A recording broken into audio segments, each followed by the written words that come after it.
let's say Ukraine wins the war and expels Russia from its borders, and the United States has a chance, like it had in the early 90s, to approach a different Russia, however that happens.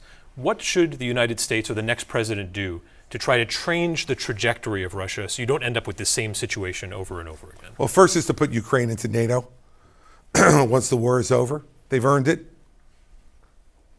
And they, by the way, will be the most hardened, best trained military force in NATO after what they've just gone through. Secondly, it depends on who the new leader of Russia is, Adam. If you have an autocratic maniac like Vladimir Putin, who replaces Vladimir Putin, there's going to be very little the United States can do to combat that. I want you to understand, I was just there, just last Friday. I went to the town of Busha.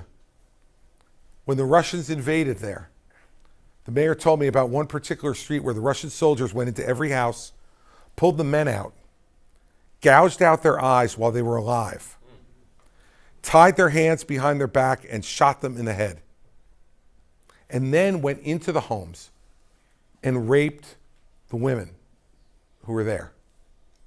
They went to the St. Michael's Cathedral on the top of the hill in Busha.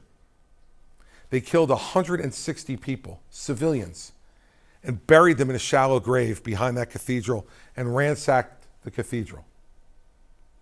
And the mayor showed me a picture that a Reuters photographer had taken of a 10-year-old girl who was dead on the street, been shot by a Russian soldier.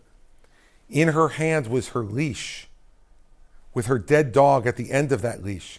She was out walking her dog and was shot and killed by a Russian soldier.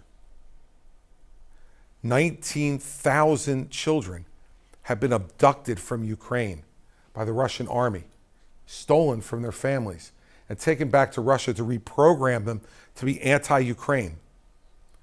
I met one of those mothers whose child was taken away from her. They don't know where their child is, if their child's dead or alive, being cared for or abused. This is the regime that Ukraine is fighting. This is not a territorial dispute, Governor DeSantis. This is not something we should ignore, Donald Trump. This is something that America stands up against. And those folks deserve and have earned our support, and they're not asking for one American man or woman to come there and fight their fight. They just want us to give them the weapons to help them win their fight. And that's what we need to do.